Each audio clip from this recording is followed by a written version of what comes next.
তার বিষয়ের পক্ষ থেকে বলছি, তোমরা যারা ক্লাস 10-এ পড়ো, অর্থাৎ এবার যারা মাধ্যমিক দেবে, 10ই ফেব্রুয়ারি থেকে তোমাদের পরীক্ষা শুরু, তাদের জন্য আমরা পড়ার বিষয়ের পক্ষ থেকে 2019 সালে যে মাধ্যমিকের ভূগোল প্রশ্নটা এসেছিল, সেই প্রশ্নের 90 নম্বরের অ্যান্সার নিয়ে এসেছি। এই 90 নম্বরের উত্তর যেটা আমরা নিয়ে এসেছি, সেই 2019 সালে যে সকল শিক্ষার্থী মাধ্যমিক পরীক্ষা দিয়েছিল তাদের থেকে যেই উত্তরগুলো একেবারে সবচেয়ে ভালো হয়েছিল, অর্থাৎ 100% মার্কস পেয়েছিল, সেই সকল উত্তর দেওয়া আছে। আমরা পুরো উত্তরটাই দেখিয়ে দিচ্ছি, তোমরা এগুলো খাতায় লিখে নেবে এবং কিভাবে পরীক্ষা লিখতে হয়। বড় কোশ্চেন, বিশেষ করে অবজেক্টিভগুলো কোনো সমস্যা নেই, কিন্তু বড় কোশ্চেনগুলো কী করে লিখতে হয় সেটা কিন্তু একটা দেখার ব্যাপার আছে বা বোঝার ব্যাপার আছে, কী করে এক্সামিনাররা সেটাতে ফুল মার্কস দেবেন।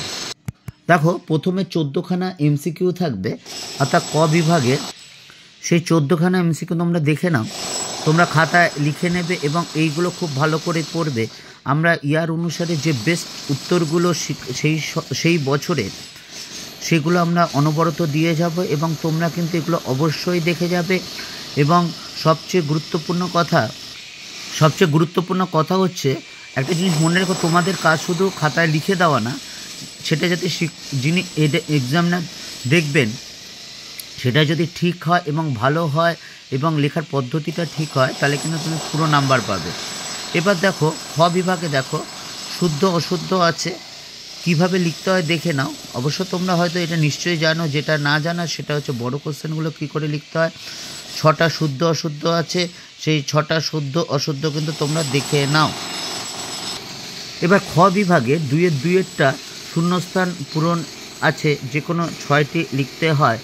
তোমাদের 7টি প্রশ্ন থাকে, যে কোনো 6টি লিখতে হয়, দেখে নাও।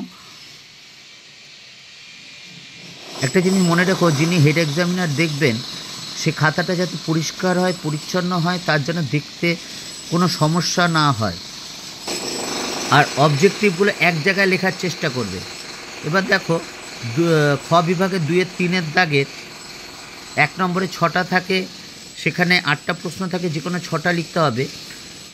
প্রত্যেকটা যে দাগের প্রশ্ন সেইগুলো একই জায়গায় লিখতে হবে, কারণ আমরা যখন মাধ্যমিক পরীক্ষার খাতা দেখি, এটা কিন্তু খুব অসুবিধা হয় এক একটা দাগের উত্তরের এক একটা জায়গায়। অর্থাৎ ধরো 2-3 দাগের যেটা আমরা দেখাচ্ছি, সেটা এক এক জায়গায় লিখলে খাতা দেখতে কিন্তু খুবই অসুবিধা হয়, যার ফলে কিন্তু খুবই সমস্যার সম্মুখীন হতে হয়। এবার তো খ বিভাগে 2-4 দাগেরটা স্তম্ভ থাকে, ডান দিক বাঁ দিক মিলিয়ে 4খানা থাকে, 4 নম্বর। তোমরা দেখো 2 দাগের স্তম্ভটা দেখো 2-4 খ বিভাগে একটু ভুল করে কেটে দেওয়া হয়েছে। দেখো নিচে উত্তরটা করা আছে, অর্থাৎ ওজোন গ্যাসের প্রাধান্য স্ট্র্যাটোস্ফিয়ার, ইক্ষু গবেষণাগার লখনৌ, বৃহত্তর মোটর গাড়ি নির্মাণ কেন্দ্র গুরগাঁও এবং কারেওয়া হচ্ছে জম্মু ও কাশ্মীর।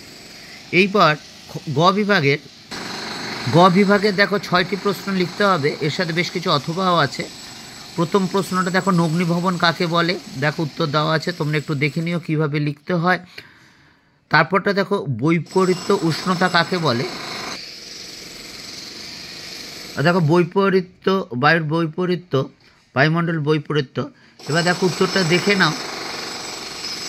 এইবার যেটা সবচেয়ে গুরুত্বপূর্ণ, এই দেখো ডান দিকে দেখো এই ছবিটা, অর্থাৎ এখানে কিন্তু প্রশ্ন অনুসারে ছবি চায়নি, কিন্তু ভূগোলে একটা নিয়ম হচ্ছে, যদি ছবি দেওয়া যায় অবশ্যই কিন্তু দেবে, এবং একটা ডান দিকে ছবি দেবে, পরের ছবিটা বাঁ দিকে বা মাঝখান করে সুন্দর করে ছোট ছোট করে পরিষ্কার করে দিতে হবে।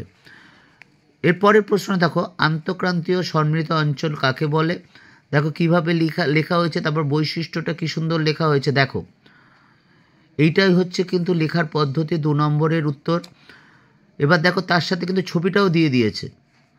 দেখো এই ছবিটা দেওয়াতে বোঝা যাচ্ছে যে শিক্ষার্থী লিখেছে সেই জিনিসটা কিন্তু বুঝে, অর্থাৎ আত্মস্থ করে লিখেছে, অর্থাৎ কোনো রকম মুখস্থ না বা কোনো রকম উল্টোপাল্টাভাবে নয় কিন্তু, অর্থাৎ পুরো কনসেপশনটা, যে প্রশ্নটা, অর্থাৎ আন্তঃক্রান্তীয় সম্মিলন অঞ্চল, এই জিনিসটা পুরো কিন্তু সে আত্মস্থ করেছে, বুঝতে পেরেছে এবং বুঝে কিন্তু সেই ছবিটা মনের মধ্যে গেঁথে এখানে কিন্তু তুলে ধরেছে। এর সাথে অথবা দেখো যে প্রশ্নটা সমুদ্র স্রোতের সংজ্ঞা, দেখো কীভাবে আগে ডেফিনেশনটা দিয়েছে, তারপর বৈশিষ্ট্যটা দিয়েছে, 3টে বৈশিষ্ট্য দিয়েছে। কাজেই ভেবো না যে 2 নম্বরের প্রশ্ন 2-4 লাইন লিখলেই কিন্তু হয়ে যাবে। এরপরের প্রশ্ন দেখো বর্জ্য ব্যবস্থাপনার সংজ্ঞা দাও। দেখো তার সাথে অথবা আছে তেজস্ক্রিয় বর্জ্য কাকে বলে। দেখো তেজস্ক্রিয় বর্জ্য কাকে বলে তার কতগুলো উদাহরণও দেওয়া আছে। এরকম ডেফিনেশন চাইলে অবশ্যই কিন্তু উদাহরণ দেবে। তারপর হচ্ছে মালনাদ অঞ্চল কোথায় অবস্থিত। দেখো এবার ডান দিকে দেখো যে ছবিটা মোটামুটিভাবে ভারতের একটা, বিশেষ করে দক্ষিণ ভারতের ম্যাপটা একে কী সুন্দর জায়গাটা বুঝিয়ে দেওয়া হয়েছে। এইটাই হচ্ছে কিন্তু আসল জিনিস। অর্থাৎ একটা শিক্ষার্থী 90 যে দেওয়া হবে বা 86, 87, 88 দেওয়া হবে, তখন কিন্তু তার খাতাটা এইভাবে দেখা হয়। এইভাবে যদি তোমরা খাতাটা সাজাতে পারো তাহলে কিন্তু অবশ্যই তোমরা প্রত্যেকেই খুব খুব ভালো নাম্বার পাবে। এর সাথে অথবা আছে দেখো ভারতের 2টি জলবিভাজিকা অঞ্চলের নাম লেখো। এরকম প্রশ্ন থাকলে এটাতে 2তে 2 পাওয়া যাবে, এটা কম লিখে 2 পাওয়া যায়। কাজে আমরা শিক্ষার্থীদের বলি, আমাদের ছাত্রদের বলি, এরকম যদি প্রশ্ন থাকে তাহলে কিন্তু সেটা আগে টার্গেট করবে, যেটা ভাগ ভাগ করে। অর্থাৎ 2টি জলবিভাজিকা অঞ্চলের নাম লেখো, মানে 2 নম্বর আছে, মানে 1 যোগ 1, অর্থাৎ 2টো লিখলেই কিন্তু ফুল মার্কস পাওয়া যাবে এবং কমও লিখতে হয়। তারপর দেখো পরের দাগেরটা দেখো মিলেট জাতীয় শস্য বলতে কি বোঝো। দেখো সবচেয়ে বড় কথা দেখো কোথায় পাওয়া যায় এবং মিলেট জাতীয় শস্যগুলো কী, প্রত্যেকটা উদাহরণ দেওয়া আছে। এর সাথে অথবাটা আছে একই কথা। দেখো ভারতের একটি কৃষিভিত্তিক এবং একটা বনজ ভিত্তিক শিল্পের নাম করো। দেখো এই যে কৃষিভিত্তিক হচ্ছে চা, বনজ শিল্প হচ্ছে কাষ্ঠ শিল্প। এটাতে মাত্র 2 লাইন লিখে কিন্তু 2 পাওয়া যাচ্ছে। কাজে এই প্রশ্নগুলো কিন্তু তোমরা আগে পরীক্ষায় টার্গেট করবে। পরের প্রশ্ন দেখো 3-6 দাগের উপগৃহ চিত্রের সংজ্ঞা দাও। দেখো এখানে লেখা আছে, তোমরা একটু দেখে নিও, কারণ নাহলে ভিডিওটা অলরেডি বড় হয়ে যাবে, কারণ পুরো 90 নম্বরে কিন্তু উত্তর আমরা করে দিচ্ছি। পরের প্রশ্নটা ওর সাথে অর যেটা আছে, দেখো ভগ্নাংশ সূচক স্কেলের ব্যবহার উল্লেখ করো। দেখো পয়েন্ট করে লেখা হয়েছে 1 নম্বর, দেখো 2 নম্বর এবং 3 নম্বর। তোমরা দেখে একটু লিখে নিও এবং এইভাবে কিন্তু পরীক্ষায় খাতায় লেখার চেষ্টা করবে, এবং তোমরা যদি চেষ্টা করো আশা করি অবশ্যই তোমরা করতে পারবে। এবার দেখো ঘ বিভাগ, দেখো যে তোমার 3 নম্বরে 4টে প্রশ্ন লিখতে হবে। প্রথম প্রশ্ন দেখো অনুদৈর্ঘ্য ও বারখান বালিয়ারের মধ্যে পার্থক্য দেখো। দেখো বাঁ দিকে পয়েন্ট করা আছে, তারপরে 2টো স্তম্ভকে 2টো লেখা আছে, এবং সবচেয়ে লাস্টেরটা দেখো ছবিটা, এইটাই হচ্ছে গুরুত্ব। এই ছবি দিয়ে পয়েন্ট করে যে ছবিটা আঁকা হয়েছে, উত্তরটাকে কিন্তু একটা আলাদা মাত্রা দিয়েছে, যেটা যিনি এক্সামিনার খাতা দেখবেন তিনি কিন্তু, আবার এক কথা বলছি, তিনি কিন্তু বুঝবেন যে শিক্ষার্থী, যে ছাত্রটি লিখেছে, যে ছাত্র বা ছাত্রীটি লিখেছে, সে কিন্তু বুঝে ব্যাপারটা তুলে ধরেছে। এর সাথে অথবা দিয়ে আছে, দেখো বৃষ্টিপাত লেখচিত্র ভূমধ্যসাগরীয় জলবায়ু চিহ্নিত করা 3টি যুক্তি সংক্ষেপে লেখো। এ দেখো দিয়েছে, ছবিটা কিন্তু এঁকে দিয়েছে। দেখো ছবি কিন্তু কোথাও চায়নি, এটাই আসল ব্যাপার। এটা কিন্তু আমরা অনেকেই করি না খাতায়। তোমরা এইটা যদি করো, অর্থাৎ এমন কিছু ব্যাপার না ছবিটা যে খুব সুন্দর হতে হবে সেরকমও কোনো ব্যাপার নয়। মোটামুটি একটু কনসেপশন দিয়ে তোমরা যদি প্র্যাকটিস করো তাহলে কিন্তু অবশ্যই তোমরা প্রত্যেকেই পারবে। পরের প্রশ্নটা দেখো পরিবেশের উপর বর্জ্য পদার্থের 3টি প্রভাব সংক্ষেপে আলোচনা করো, অথবা পরিবেশের উপর বর্জ্য পদার্থের প্রভাব। এবার দেখো একটা ইন্ট্রোডাকশান দিয়ে 1-2 পয়েন্ট করে কিন্তু লেখা হয়েছে। এবার পরের প্রশ্নটা দেখো রাসায়নিক বর্জ্য বা কীটনাশকের প্রভাব। দেখো প্রথমে ডেফিনেশান দেওয়া হয়েছে এবং তারপর তার প্রভাবটা দেওয়া হয়েছে। এখানে জায়গার জন্য নিচে নিচে করা হয়নি, তোমরা যখন লিখবে খাতায় নিচে নিচে লিখবে, অর্থাৎ 1-এর নিচে 2, 2-এর নিচে 3, 3-এর নিচে 4, 4-এর নিচে 5, এইভাবে কিন্তু তোমরা লিখবে। পরের প্রশ্নটা দেখো বর্জ্য ব্যবস্থাপনায় শিক্ষার্থীদের যে কোনো 3টি ভূমিকা লেখো। দেখো একই কথা, তিনটে ভূমিকা দেওয়া আছে, একেবারে নিচে নিচে করে কিন্তু তোমরা সুন্দর করে সাজিয়ে লিখবে। পরের প্রশ্ন দেখো, ভারতে ক্রান্তীয় চিরহরিত উদ্ভিদ এবং ক্রান্তীয় পর্ণমোচী উদ্ভিদের তিনটি পার্থক্য উল্লেখ করো। দেখো প্রথমে তিনটে স্তম্ভ করেছে, প্রথমে পয়েন্টগুলো রেখেছে, তারপর ক্রান্তীয় চিরহরিত বৃক্ষ রেখেছে, তারপর ক্রান্তীয় পর্ণমোচী উদ্ভিদ রেখেছে। দেখো অবস্থান পয়েন্ট করে করেছে, বৈশিষ্ট্য পয়েন্ট করে করেছে, তারপর উদ্ভিদ পয়েন্ট করে করেছে। নিশ্চয়ই দেখতে পাচ্ছ, তোমরা কিন্তু এইভাবে লেখার চেষ্টা করবে খাতায়। এবং সবার শেষে দেখো ছবিটা দেওয়া হয়েছে। দেখো চিরহরিত কোথায় দেখা যায়, পর্ণমোচী উদ্ভিদ ভারতের মোটামুটি কোথায় দেখা যায়, সেই ছবিটা কিন্তু তুলে ধরা হয়েছে। তবে একটা কথা, একটু এদিক ওদিক ছবিটার দাগটা হলে তেমন কিছু হবে না। কাজে তুমি যে বুঝতে পেরেছো মোটামুটি একটা ভারতের ম্যাপ এঁকে কোথায় চিরহরিত বা কোথায় পর্ণমোচী উদ্ভিদ দেখা যায় সেটা কিন্তু দিতে হবে। দেখো এর সাথে যে অথবা প্রশ্নটা আছে, অর্থাৎ ভারতের শিল্প গড়ে ওঠার ক্ষেত্রে কাঁচামালের প্রভাব আলোচনা করো। দেখো কী সুন্দর লেখা হয়েছে, কাঁচামাল এবং তারপর পয়েন্ট করে বিশুদ্ধ কাঁচামাল, অবিশুদ্ধ কাঁচামাল পয়েন্ট করে কী সুন্দর লেখা হয়েছে। পচনশীল কাঁচামাল অর্থাৎ কাঁচামালের যে ভাগগুলো সেগুলো কিন্তু লেখা হয়েছে। তারপরটা দাগেরটা দেখো, উপগ্রহ চিত্র প্রধান বৈশিষ্ট্য, দেখতেই পাচ্ছ বৈশিষ্ট্যগুলো দেওয়া আছে। এর সাথে যে অথবা আছে, দৃঢ় সংবেদন ব্যবস্থার সুবিধা অসুবিধা। এই রকম প্রশ্ন থাকলে অবশ্যই লিখবে, কারণ কম লিখতে হয়, টু দ্য পয়েন্ট হয় এবং নাম্বার 100% পাওয়া যায়।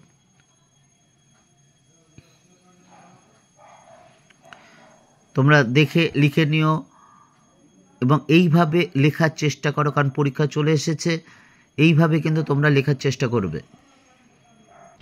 এবার দেখো উমদাগেরটা, যে 5 নম্বরের দুটো প্রশ্ন লিখতে হবে। যারা দৃষ্টিহীন শিক্ষার্থী তাদের কিন্তু ছবি না আঁকলেও চলবে। তা পরের প্রশ্ন দেখো, যে নদীর ক্ষয়কার্যের ফলে সৃষ্ট 3টি প্রধান ভূমিরূপ আলোচনা করো। দেখো উচ্চ কিভাবে লিখেছে, দেখো উচ্চ গতিতে সৃষ্টি ভূমিরূপ কী কী আছে সেগুলো দিয়েছে, মধ্যগতিতে কী কী, নিম্ন গতিতে কী কী তৈরি হয়, এরপর এক একটা করে ব্যাখ্যা করেছে দেখো, এবং ছবি এঁকেছে। দেখো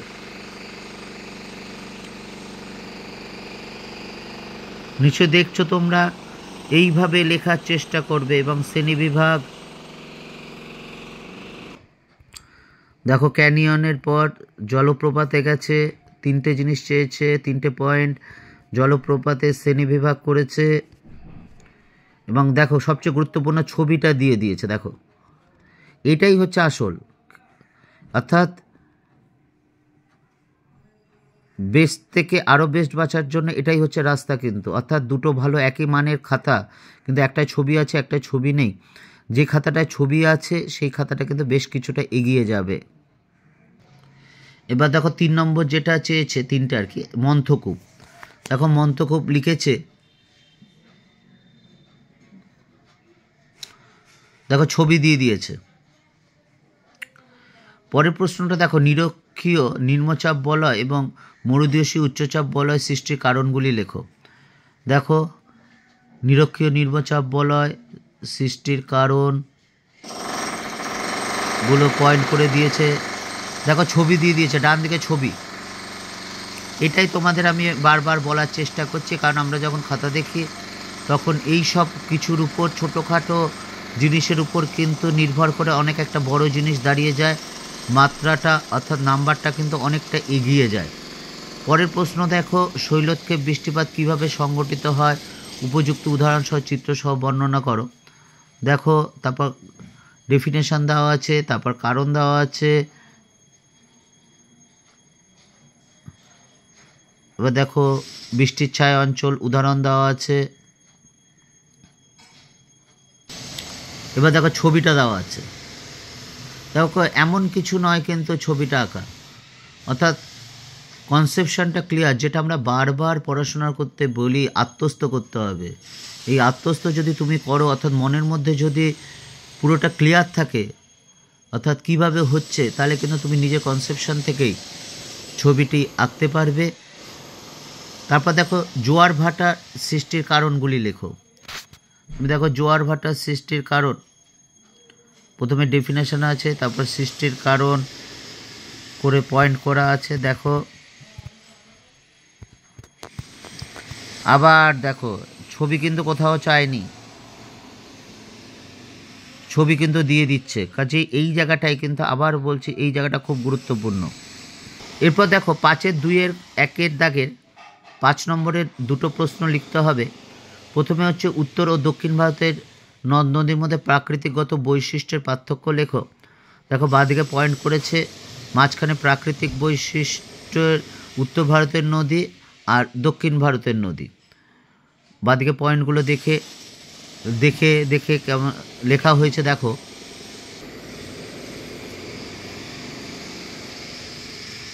দেখে নাও, এখানে অনেকগুলো দেওয়া আছে, তোমরা এতগুলো না লিখলেও হবে, 7টা-8টা লিখলেই হয়ে যাবে। মিনিমাম 5 নম্বর আছে, 5টা অবশ্যই লিখবে, তবে আমি বলবো 6টা-7টা লেখার।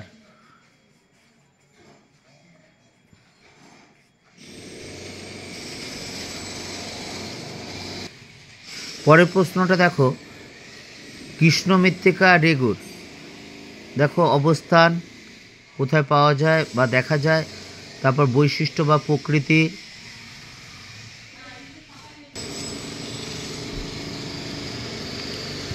তারপর দেখো কৃষির উপর প্রভাব। আবার দেখো ছবিটা দেখো, দেখো একটা ডান দিকে একটা বাঁ দিকে যাচ্ছে কিন্তু ছবি। তারপর দেখো পলল মৃত্তিকা, এই বৈশিষ্ট্যগুলো নিচে নিচে লিখবে। এখানে জায়গার জন্য কিন্তু নিচে নিচে দেখানো হয়নি। এবং এই পলল মৃত্তিকার 3টে ভাগ, বেলে মাটি, এঁটেল মাটি, দোআঁশ মাটি। তারপর দেখো কৃষিক্ষেত্রের উপর প্রভাব,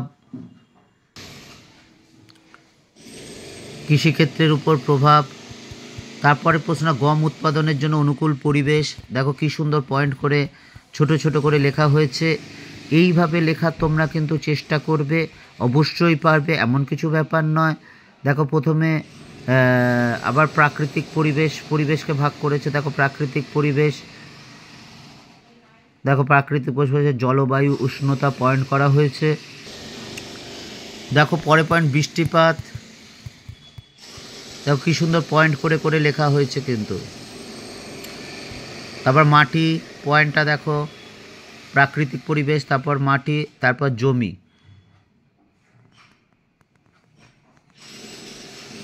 দেখো উচ্চ ফলনশীল বীজেরও কিন্তু উদাহরণ দেওয়া হয়েছে।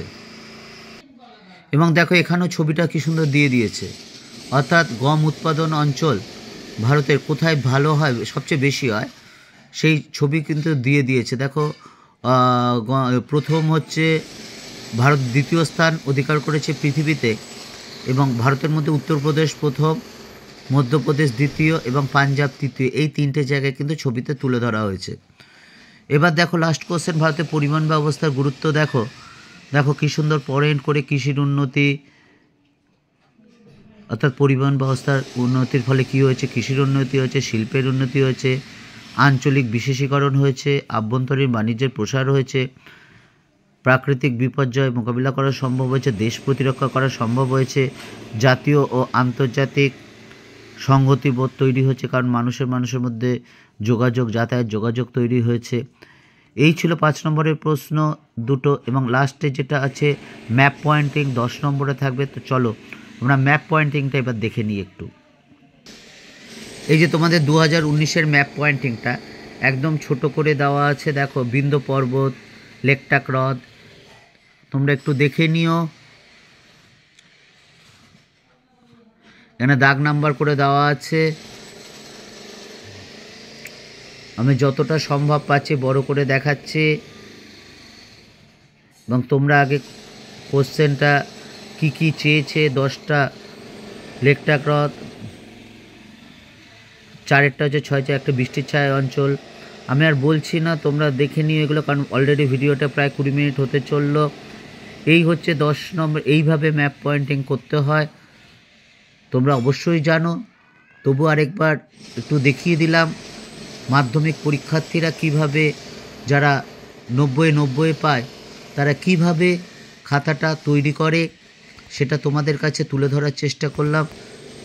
যদি তোমরা উপকৃত হও বা ভালো লাগে অবশ্যই চ্যানেলে লাইক করো বা সাবস্ক্রাইব করো এবং বেল আইকন টিপে রেখো।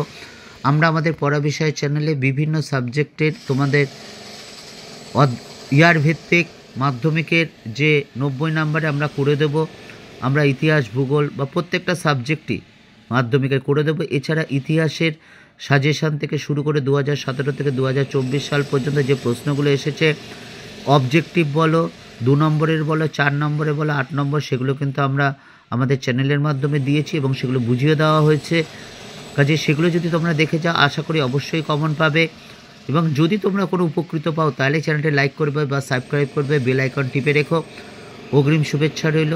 সকলে খুব ভালো পরীক্ষা হও। সকলে যেটা নিয়ে পড়তে চাও অবশ্যই সেটা নিয়েই পড়াশোনা করো।